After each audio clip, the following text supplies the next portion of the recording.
Plastic waste is piling up in the world's landfills, sewer systems, and in the ocean. As William Brangham reports, the United Nations has set a goal of sharply reducing plastic pollution by 2040. Lodged at the bottom of the sea or floating on top of it, many of the world's waterways are clogged with plastic. This man-made, non-biodegradable substance is hurting wildlife. And it's showing up almost everywhere we look. Researchers in Brazil recently discovered plastic melted into rocks on a remote island. It's circulating in the air we breathe. It's made its way into our very bloodstream.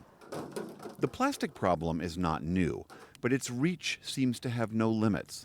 430 metric tons of plastic is produced each year, 2/3 of which, almost instantly after being used, becomes garbage. Plastic production is set to triple by 2060. To try and limit this flow of waste, I see no objections. It is so decided. Last year in Nairobi, Kenya, 193 nations agreed the world must get the plastic problem under control. We will have a strong global, international, and comprehensive framework on plastic pollution. The UN also recently released this report laying out the concrete steps needed to do it. Turning off the tap, how the world can end plastic pollution and create a circular economy. It aims to slash plastic pollution by 80% by 2040. How to realize that goal is the task of global delegates meeting in Paris next week to work on a legally binding agreement. The head of the United Nations Environment Program, Inger Andersen, will lead the negotiations. I spoke with her recently. Inger Andersen, thank you so much for being here.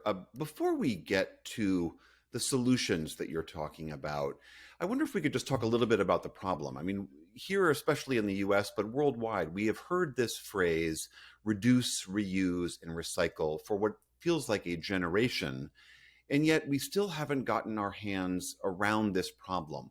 Why is that?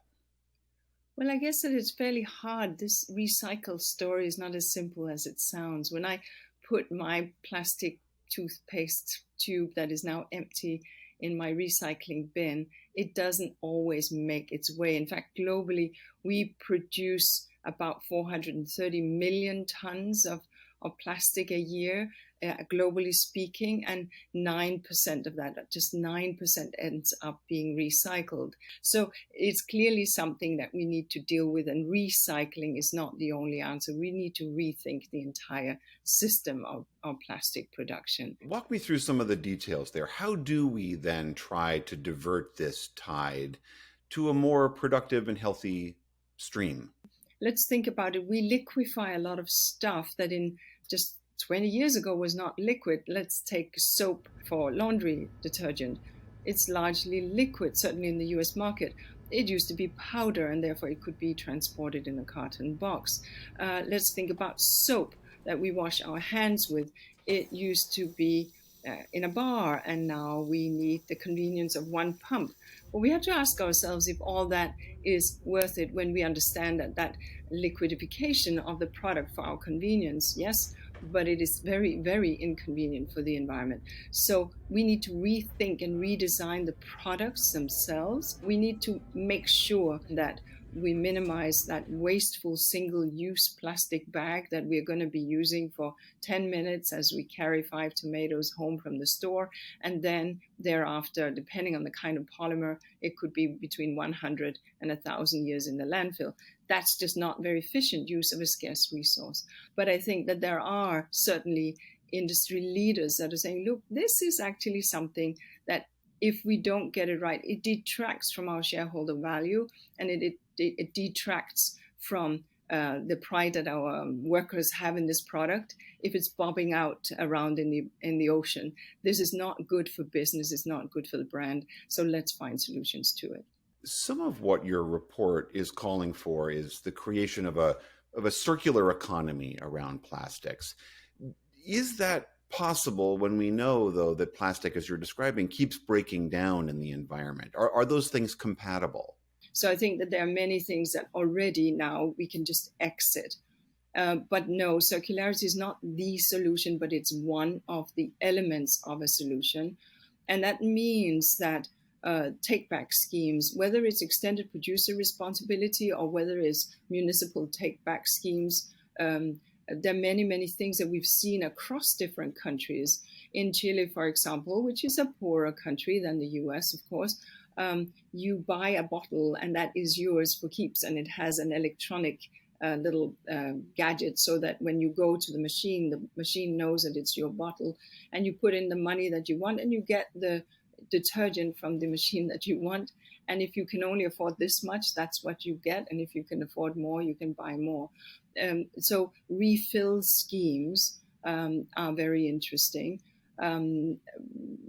So I think that we have to think across the entire chain, but circularity will be part of it. When you look at these upcoming negotiations on this issue, what stand out to you as the potential biggest roadblocks to this type of change that you're talking about? I think that any systems change of this size is one that is difficult. So my concern will be that there may be in some locations and some member states a desire to just focus on the waste management, but we need to look at the whole thing.